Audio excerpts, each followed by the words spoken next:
Hello everyone, welcome back to our channel Eduethics. तो आज हम करेंगे class 8 history chapter 3, that is ruling the countryside. Okay, now in chapter 2 we have seen that how East India Company came as a small trading company from Britain to India just for earning enough money from India, right? But how it transformed from a small trading company to a territorial colonial power, how they establishes themselves. ठीक है, and they fought so many battles. We have seen in our second chapter they fought so many battles. The first major big victory of East India Company was the Battle of Plassey. Then they fought Battle of Buxar. They fought so many wars with Mysore, with Marathas, with Punjab, with Sindh. ठीक है, so we have seen all of that. ठीक है, they fought Battle of Buxar with Mir Qasim. They fought Battle of Seringapatam, right, with Mysore. So we have seen all of these things in our second chapter. ठीक है, and at last of the chapter we have seen that how the company got the Diwani rights of the Bengal provinces. ठीक है, तो हमने ये देख लिया कि कंपनी को दीवानी राइट्स मिल गई थी of the Bengal provinces. Now the story continues. ठीक है, from here ruling the countryside.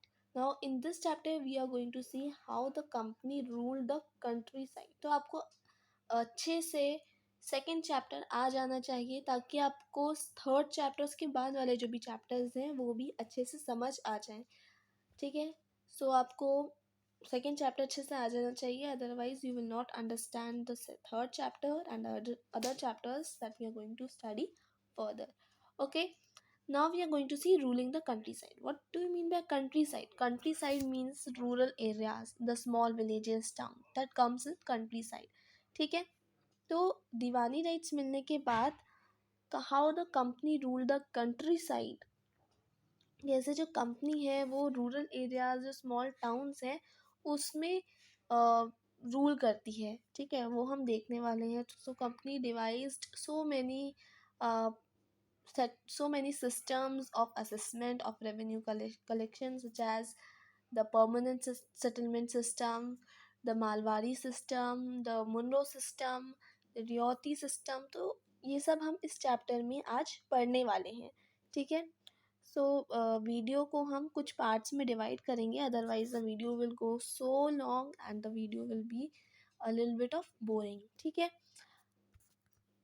तो इसलिए हम इस चैप्टर को कुछ पार्ट्स में डिवाइड करेंगे and then I will make a playlist and you can find the videos in from that playlist. Okay, now we are going to see ruling the countryside. ठीक है, तो company जो है दीवानी rights मिलने के बाद country side को कैसे रूल करती है, क्या इम्पैक्ट पड़ता है इन सिस्टम्स का जो कि कंपनी लाती है in the countryside, in the rural areas. What were the impact of the systems that were brought by the company? ठीक है, so that we are going to see in this chapter. So on 12th August 1765, on which year? On 12th August 1765, the company become the Diwan of the Bengal by the Mughal Emperor Shah Alam. ठीक है, तो company जो है उसको दीवानी rights मिल जाती है of the provinces of Bengal. तो बेसिकली कंपनी जो है वो CFA बन जाती है of the territory under its control. ठीक है, company become the CFA. What is CFA? That is the chief financial administrator. तो कंपनी जो है वो चीफ फाइनेंशियल एडमिनिस्ट्रेटर बन जाती है. ठीक है, तो चीफ फाइनेंशियल एडमिनिस्ट्रेटर बनने के बाद now company had to think in a way that could yield enough revenue to meet the growing expenses. ठीक है, so basically company had to think of administering the land and organizing its revenue resources. अब company को सोचना पड़ेगा कि कैसे हमको land को एडमिनिस्टर करना है, जो प्रॉपर असेसमेंट करना है ऑफ रेवेन्यू कलेक्शन. ठीक है, एंड कैसे हम सारा जो भी रेवेन्यू रिसोर्सेज है उनको ऑर्गेनाइज करेंगे. सो कंपनी को ये सोचना पड़ा था after getting the Deewani rights. ठीक है, दीवानी राइट्स मिलने के बाद. ठीक है, बेसिकली क्या होता था, दीवानी राइट्स मिलने से पहले जो कंपनी है वो इंडिया से गुड्स खरीदती थी, बट उनको क्या करना पड़ता था, उनको ब्रिटेन से गोल्ड एंड सिल्वर लाना पड़ता था. They had to import gold and silver from Britain to India to buy goods from India. Okay, India से गुड्स खरीदने के लिए, ठीक है, गुड्स को बाय करने के लिए from India they had to import gold and silver from Britain to India.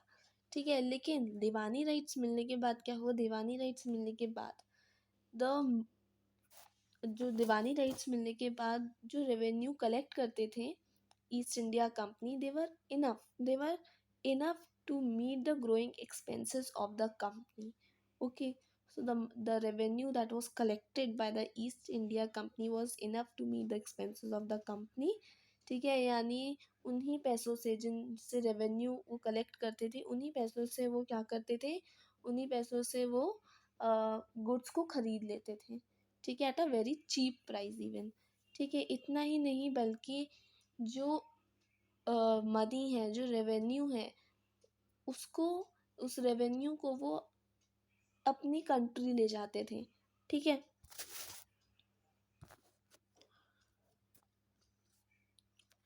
तो बेसिकली अब कंपनी को क्या ज़रूरत थी, अब कंपनी को एक प्रॉपर वे चाहिए था जिससे उनके पास इनफ यील्ड आ सके, इनफ मनी आ सके, इनफ रेवेन्यू आ सके to meet the growing expenses of the company.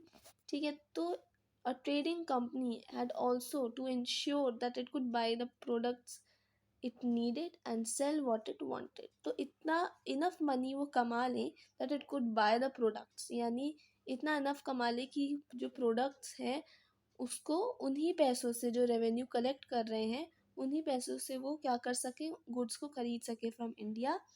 ठीक है, and needed and sell what it wanted. ठीक है, over the years the company also learned that it had to be moved with some caution. तो company को लगा कि हमें थोड़ा कॉशन से चलना होगा, थोड़ा हमें थोड़ा केयरफुलनेस रखना होगा. ठीक है, वी शुड बी केयरफुल, क्योंकि हम एक एलियन पावर है, हम एक फॉरेन पावर है. ठीक है, तो हम we it needed to pacify those who in the past had ruled the countryside. तो पहले तो हमें क्या करना होगा, पहले हमें कंट्री साइड में जिन लोगों ने रूल किया है पहले उन्हें शांत करना होगा. ठीक है, पहले उनको शांत करना होगा. ठीक है, उनको कंट्रोल करना होगा. Then only we could enjoy the authority and prestige. ठीक है, तो इस चैप्टर में हम देखेंगे that how company came to colonise the countryside में कैसे अपने आप को स्टैब्लिश करते हैं ईस्ट इंडिया कंपनी, कैसे दे ऑर्गेनाइज रेवेन्यू रिसोर्सेज. ठीक है, they came up with new systems of revenue collection such as the system of permanent settlement, the system of the Munro system and so many systems. ठीक है, they devised, so we are going to see in that in this chapter. ठीक है, and redefine the rights of people, produce the crop it wanted. यानी forcefully peasant से ये उन crops को grow कराते थे जिन क्रॉप्स की इन्हें ज़रूरत है. ठीक है, जिन क्रॉप्स की इनकी कंट्री में डिमांड है, तो उन क्रॉप्स को फोर्सफुली ये ग्रो करवाते थे with the farmers of India, with the peasants of India, with the okay.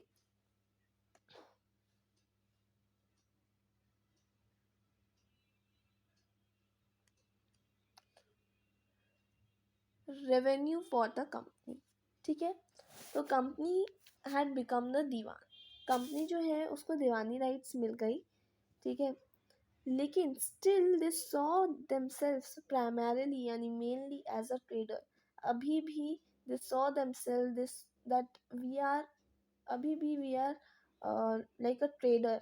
ठीक है, it wanted a large revenue income but was unwilling to set up any regular system of assessment and collection. ठीक है, तो अभी क्या हो रहा था, कंपनी जो है एक रेगुलर सिस्टम ऑफ असेसमेंट और कलेक्शन नहीं सेटअप कर पा रही थी. They are unwilling to setup any regular system of assessment and collection. यानी उनको अच्छा रेवेन्यू इनकम चाहिए था, लेकिन they were unwilling, they were unwilling to set up any regular system of assessment. लेकिन अभी भी एक रेगुलर असेसमेंट, एक रेवेन्यू कलेक्शन का जो सिस्टम है, उसको एक रेगुलर रेवेन्यू कलेक्शन का सिस्टम वो अभी भी सेटअप नहीं कर पा रही थी। The effort was to increase the revenue as much as it could buy goods from India at a very cheap price। ठीक है, तो कंपनी जो है इतना इंक्रीज कर रही थी रेवेन्यू, मतलब रेवेन्यू बहुत ही हाई प्राइस में, बहुत हाई लेवल में इंक्रीज कर रखा था रेवेन्यू, ताकि इंडिया से ही वो गुड्स को खरीद सके बहुत ही चीप प्राइस में, यानी बहुत ही चीप प्राइस में इंडिया में वो गुड्स खरीद सके। ठीक है, और जो पैसे इंडिया से कलेक्ट कर रही है, जो रेवेन्यू कलेक्ट कर रही है, उन्हीं से उनके एक्सपेंसेस जो है वो मीट कर सके। ठीक है, यानी इनफ कमा ले वो from India that they could meet their expenses. Now, before getting the Diwani rights, company had to import gold and silver from Britain. ठीक है, as I have told you, but now the revenue collected in Bengal could finance their expenses। ठीक है, लेकिन अब जो revenue Bengal से वो collect कर रहे थे, that is enough to finance their expenses. ठीक है, that is enough to meet their expenses. Diwani rights मिलने के बाद उन्हें सबसे बड़ा फ़ायदा यही हुआ था कि उनको ब्रिटेन से गोल्ड और सिल्वर इंपोर्ट नहीं करना पड़ रहा था। ठीक है, जो रेवेन्यू कलेक्ट कर रहे थे बंगाल से after getting the Deewani rights, उसी मनी से, उसी रेवेन्यू से वो अपने एक्सपेंसेस को वो क्या कर रहे थे, फाइनेंस कर रहे थे, यानी जो उनको गुड्स खरीदने थे वो उसी रेवेन्यू से खरीद रहे थे, और वो भी बहुत ही चीप प्राइस में। ठीक है, जैसे 100 रुपीज़ की चीज़ वो 5 रुपीज़ में खरीद रहे थे। ठीक है, तो बहुत ही चीप प्राइस में वो अपने गुड्स को खरीद रहे थे फ्रॉम इंडिया।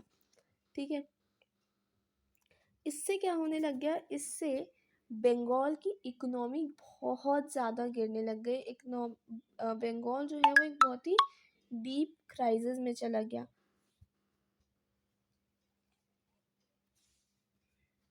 देखिए क्या होने लग गया, what was the impact। See, Bengal crisis. अब क्या होने लग गया, जो आर्टिशियंस हैं they were leaving the village. Artisans started leaving the village. Artisans जो है वो they were deserting the village, they were leaving the village, क्योंकि आर्टिशियंस को लगा कि फोर्सफुली हमको इतने सस्ते मतलब प्राइजेस में बेचना पड़ रहा है, फोर्सफुली हमको अपना सामान जो है बहुत ही सस्ते दामों में मतलब हमको बेचना पड़ रहा है। ठीक है, तो आर्टिशियंस का कोई फ़ायदा नहीं होता, तो आर्टिशियंस जो है वो भी विलेजेस छोड़ के जाने लग गए। ठीक है, पीजेंट्स जो है they were unable to pay taxes, they were unable to pay the dues. ठीक है, because the revenue was very high. ठीक है, जो टैक्सेस हैं वो बहुत ही हाई लेवल पे थे। ठीक है, तो पीजेंट्स जो हैं वो भी टैक्सेस नहीं पे कर पा रहे थे। जो आर्टिशनल प्रोडक्शन है वो बिल्कुल डिक्लाइन में चला गया था। Agriculture cultivation showed science of collapse, क्योंकि आर्टिशियंस जो है वो विलेज छोड़ के जाने लगे, पीजेंट्स जो है वो टैक्सेस तक पे नहीं कर पा रहे थे, आर्टिशनल प्रोडक्शन बिल्कुल डिक्लाइन में चला गया था। तो जो एग्रीकल्चरल कल्टीवेशन है वो उसमें भी कोलैप्स हो गया था। ठीक है, आर्टिशनल मतलब एग्रीकल्चरल कल्टीवेशन जो है that was showing the science of collapse. And in 1770 एक टेरेबल फेमाइन आया। Famine not because of drought and anything, that is because of poverty.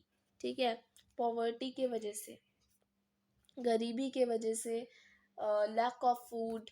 ठीक है, मतलब due to this type of famine 10 million people of Bengal was killed।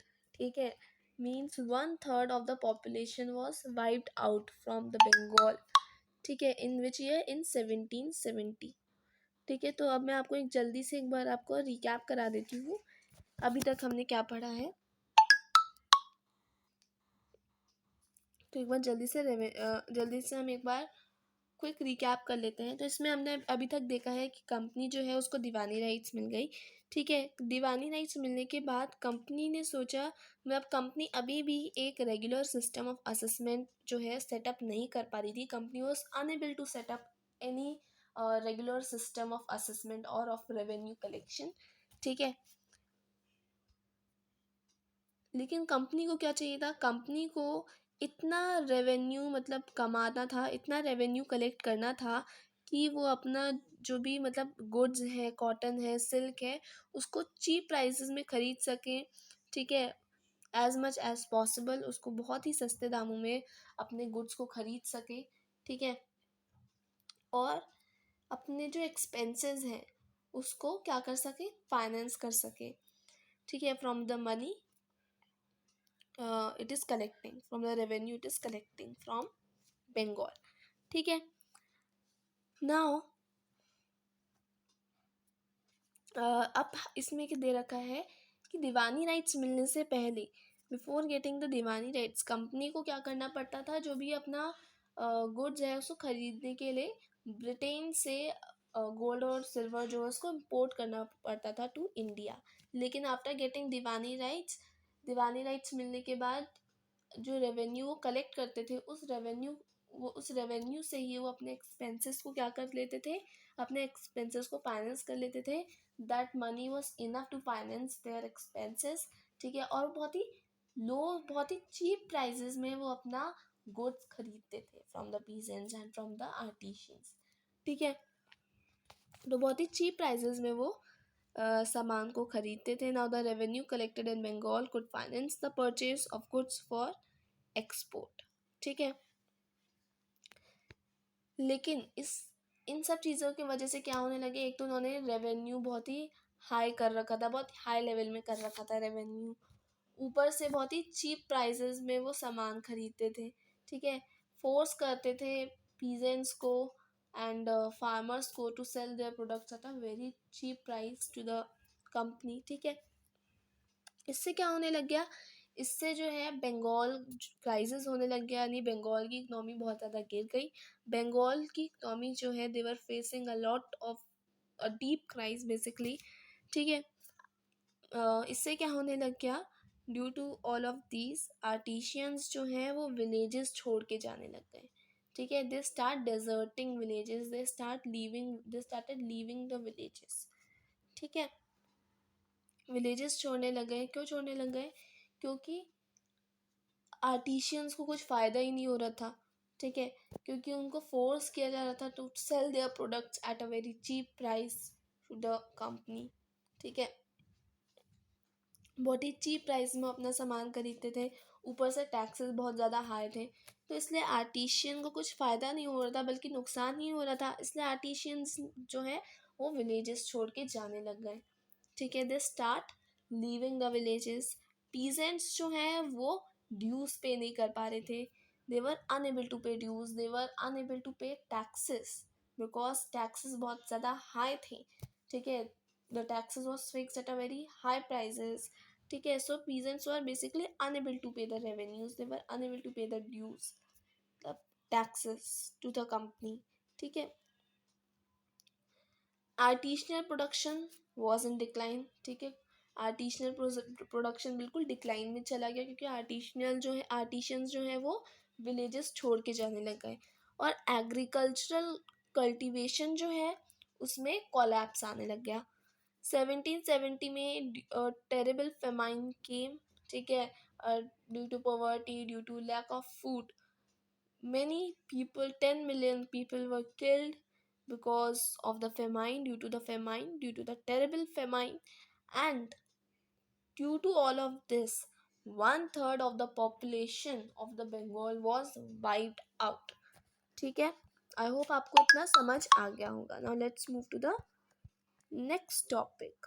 Okay, एक ये छोटा सा part है, इसको हम देख लेते हैं।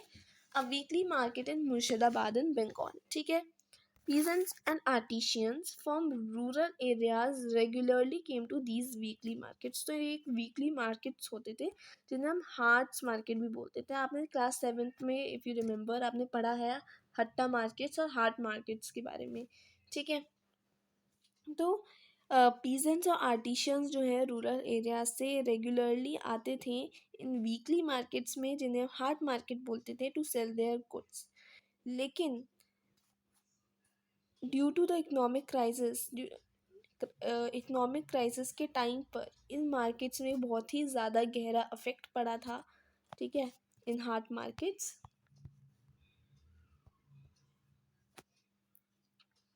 The need to improve agriculture. ठीक है. अब क्या हुआ, अब जो कंपनी है उन्होंने सोचा कि ऐसे अगर मतलब इकोनॉमिक क्राइसिस हो जाएगा तो हम पैसा कैसे कमा पाएंगे. How we will collect revenue from the people of Bengal. हम रेवेन्यू कैसे कलेक्ट करेंगे, कैसे अपने एक्सपेंसेस को हम फाइनेंस कर पाएंगे, कैसे हम गुड्स को बाय करेंगे. ठीक है. At a cheap price. अगर आर्टिशियल प्रोडक्शन ही नहीं होगा तो हम सामान खरीदेंगे कैसे.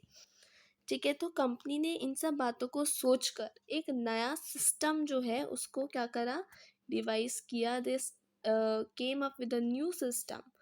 ठीक है.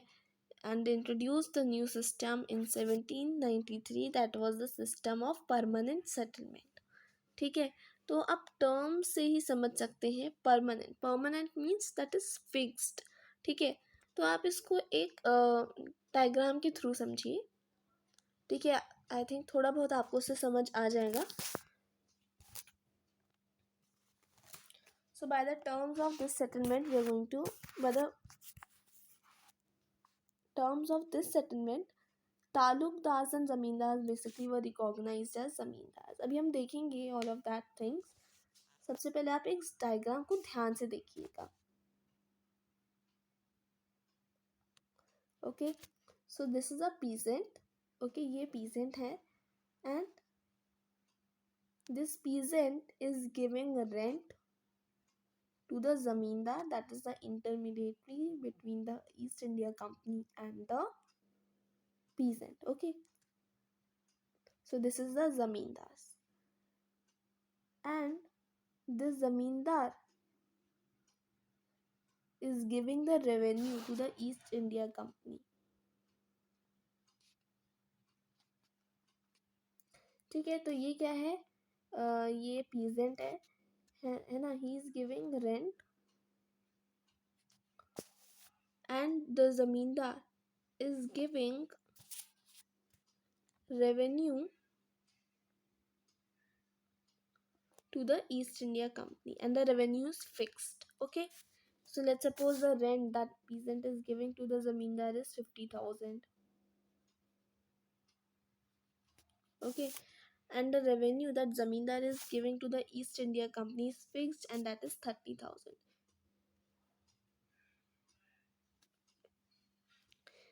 Okay. And remember the amount is fixed. ठीक है. यानी ये कभी बढ़ेगा नहीं, कभी कम नहीं होगा. The amount is fix. 30,000 है, 30,000 ही रहेगा. ठीक है. यानी 30,000 जो है ज़मींदार को पे करना ही है to the East India Company. ठीक है. So that is the fixed amount of revenue that the zamindar has to pay to the East India Company. Okay. So the amount is fixed. Okay. अब आप इससे अच्छे से समझ गए होंगे कि क्या करना. कि जो ईस्ट इंडिया कंपनी है दे हैव बेसिकली अपॉइंटेड ज़मींदार. ज़मींदार क्या करते थे, ज़मींदार जो है वो रेंट कलेक्ट करते थे from peasants and then they pay the revenue to the East India Company and the revenue that the zamindars have to pay to the East India Company was fixed amount. The amount was fixed. ठीक है. जैसे कि यहाँ पे हमने एक example लिया है कि रेंट जो है ज़मींदार, जो रेंट है जो कि ज़मींदार पीजेंट से लेते थे वो 50,000 लेते थे. ठीक है.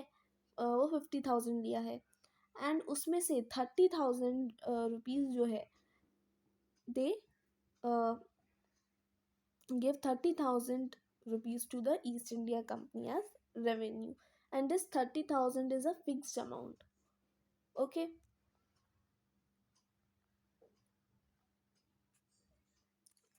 Now अब आपको समझाती हूँ. By the terms of this settlement, the rajas and talukdars were recognised as zamindars. ठीक है, तो इस सेटलमेंट में क्या था, जो राजास और जो लोकल तालुकदार्स थे, they were recognised as zamindars.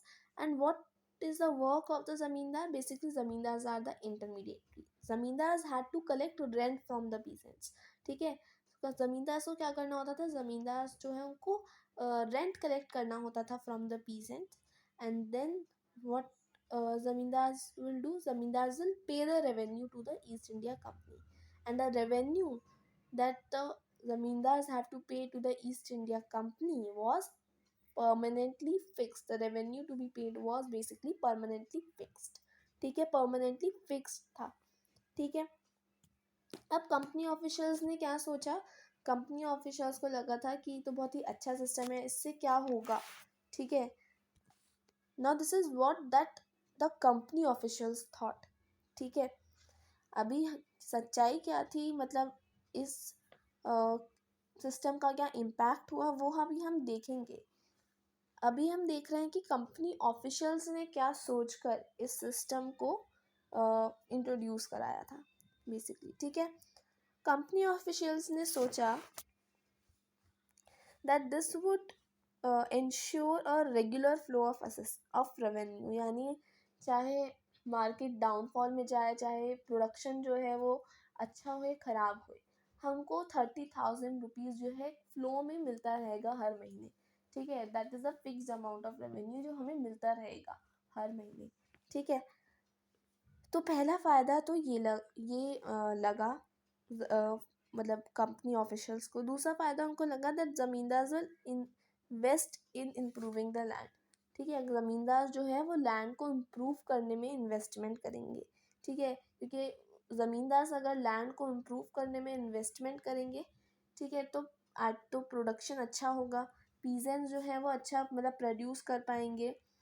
ठीक है, क्रॉप्स अच्छी प्रोड्यूस होंगी, तो फिर अच्छा पैसा कमा पाएंगे पीजेंट्स, और अच्छा पैसा कमा पाएंगे.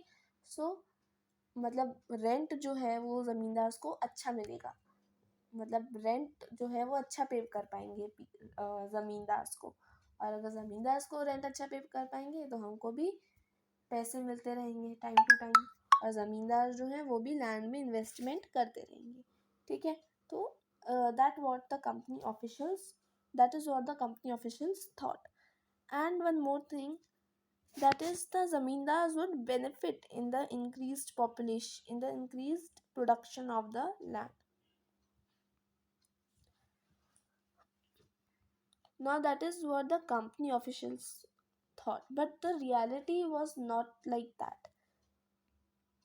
There were some problems related to the permanent settlement that the company realized. ठीक है, now what were the problems? Let us see. The permanent settlement however created problems. Permanent settlements में बहुत सारी problems थी. What were the problems? Problems क्या थी? Problems थी that zamindars actually were not investing in the improvement of land. ज़मींदार जो है वो लैंड के इम्प्रूवमेंट में इन्वेस्टमेंट कर ही नहीं रहे थे. क्यों नहीं कर रहे थे? क्योंकि रेवेन्यू जो कि फिक्स्ड किया गया था वो बहुत ही हाई रेट में किया गया था. ठीक है, the amount was very high. जो रेवेन्यू है बहुत ही हाई रेट में फिक्स किया गया था. तो इसलिए कई बार क्या होता था, ज़मींदार found it difficult to pay the revenue. ठीक है, इसलिए वो लैंड के इन्वेस्टमेंट में लैंड में मतलब इन्वेस्टमेंट करते ही नहीं थे. वो बिल्कुल पैसे के नहीं छोड़ते थे, मतलब छेड़ते नहीं थे पैसों को.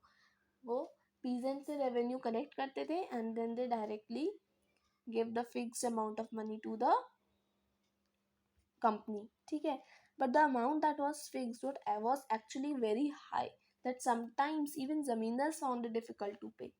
ठीक है, so they never invest the revenue in improvement of land. ठीक है, जो रेवेन्यू है, जो मनी है, उसको लैंड के इम्प्रूवमेंट में वो लगाते ही नहीं थे, क्योंकि उनको डर रहता था कि कहीं अगर हम नहीं मतलब पे कर पाए रेवेन्यू को टू द ऑफिशियल्स.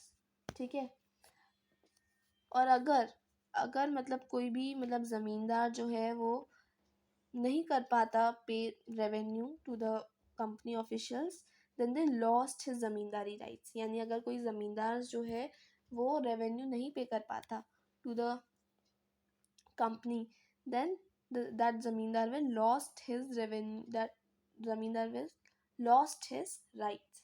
ठीक है, तो ज़मींदारी राइट्स जो है वो छीन ली जाएगी उससे।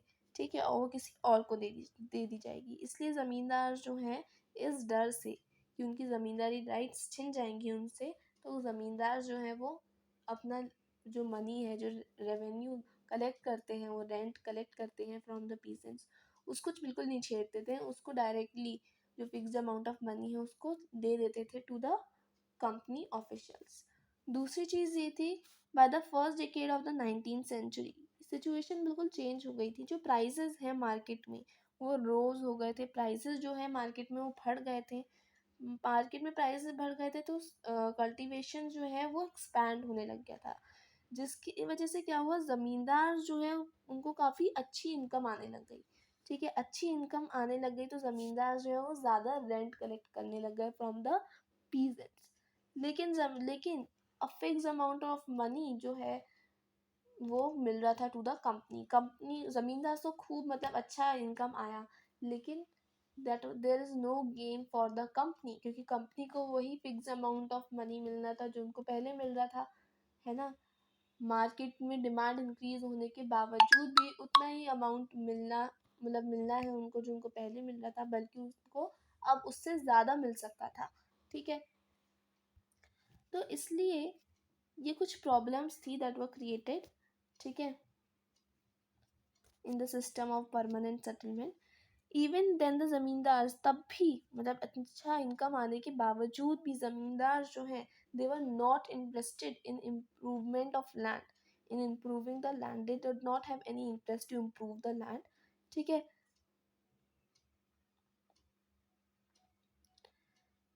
so some had lost their lands in the earlier years of the settlement. Others now saw the possibility of earning without the trouble and risk of investment. As long as zamindars could give out the land to tenants and get rent, they were not interested in improving the land। ठीक है, तो ज़मींदार जो है उनको अच्छा income मिल रहा था, उसके बावजूद भी ज़मींदार को बिल्कुल कोई इंटरेस्ट नहीं था इन improving the lands. On the other hand in the villages जो कल्टीवेटर थे, they found the system extremely oppressive. यानी जो सिस्टम था ऑफ परमानेंट सेटलमेंट, ये सिस्टम बहुत ही ज़्यादा ऑप्रेसिव था टू द कल्टीवेटर। ठीक है, द रेंट ही पे टू द ज़मींदार वॉज हाई।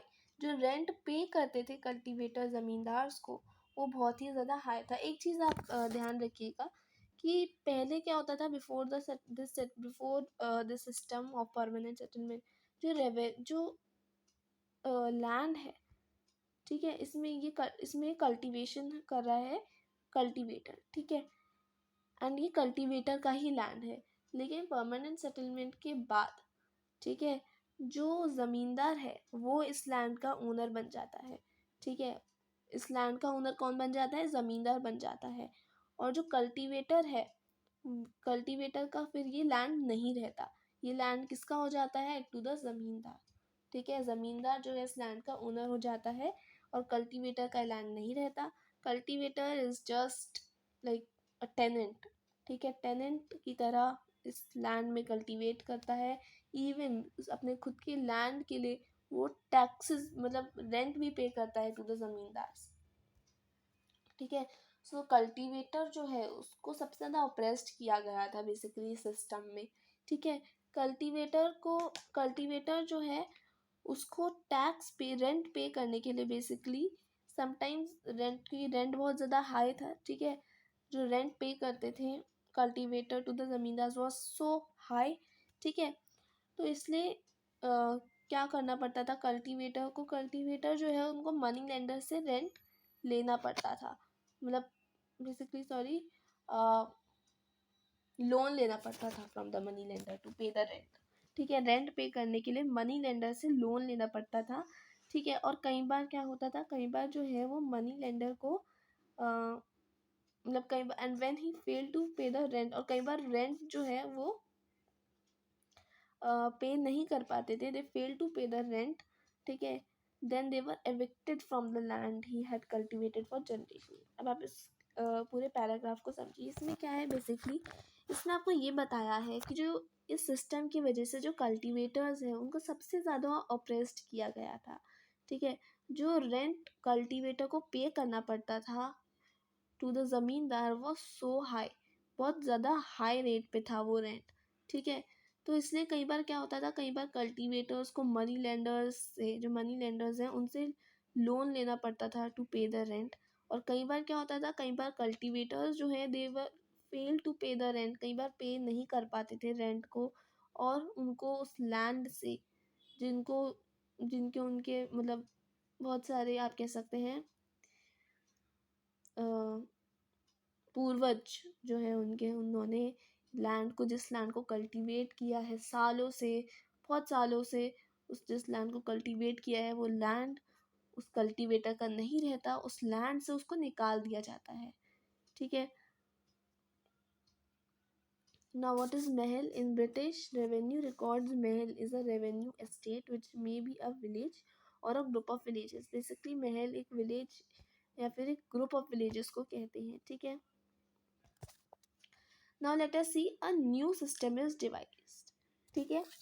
तो अब एक नया सिस्टम जो है वो डिवाइस होता है, एक नया सिस्टम जो है वो लाया जाता है। Let us see what was that system. See, by the early 19th century many of the company officials were convinced that the system of revenue had to be changed again, ठीक है। तो ये सिस्टम भी काम नहीं किया, इसमें बहुत ज़्यादा प्रॉब्लम्स आई, जैसा कंपनी ने सोचा था वैसा नहीं हो पाया, ठीक है। जो कंपनी ने सोचा था कि ज़मींदार जो है they will they will do investment in land, ठीक है, but they are not doing so. So many problems were created in the system of permanent settlements.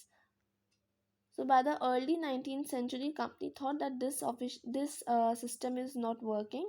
We have to uh, we have to come up with an other system of revenue collection, right? So how could revenue be fixed permanently at time when the company needed more money to meet its expenses of administration and trade? तो company ने सोचा, company कहती है कि हम revenue को fix कैसे कर सकते हैं। मान लो कभी कंपनी को ज़्यादा मनी चाहिए to meet their expenses, to finance their expenses, ठीक है, ऑफ एडमिनिस्ट्रेशन एंड ट्रेड, ठीक है। तो ये सिस्टम जो है वो सही नहीं है क्योंकि इसमें हमने फिक्स कर दिया था revenue, so that is not appropriate, ठीक है। अब हमको क्या करना होगा, अब हमको कुछ दूसरा मतलब सिस्टम लाना पड़ेगा, क्योंकि कई बार कंपनी को ज़रूरत होती है टू कई बार मनी मतलब कई बार कंपनी को ज़्यादा मनी की ज़रूरत होती है अपने एक्सपेंसेस को फाइनेंस करने के लिए, अपने एक्सपेंसेस को मीट करने के लिए, दे नीड मोर मनी। अब उस फिक्स अमाउंट ऑफ मनी से उनका काम नहीं चलना था, तो अब कंपनी क्या करती है, अब कंपनी एक नया सिस्टम लाती है in the north western provinces of the Bengal. तो बंगाल की जो नॉर्थ वेस्टर्न प्रोविंसेस हैं वहाँ पे एक नया सिस्टम लाती है, ठीक है, by Holt Mackenzie. This this system was basically devised by Holt Mackenzie. तो अब इस सिस्टम को हम अपने सेकेंड पार्ट में पढ़ेंगे, that is the Mahalwari system. Then we are going to see the Munro system, ठीक है। एंड आपके सिलेबस में आई थिंक, हाँ, प्रॉब्लम विद निच कल्टीवेशन आपके सिलेबस में नहीं है, so we are going to just cut this part, ठीक है। तो अब हम आगे का अपना सेकेंड पार्ट में करेंगे। So thanks for watching and please don't forget to like share and subscribe to our channel. Thank you.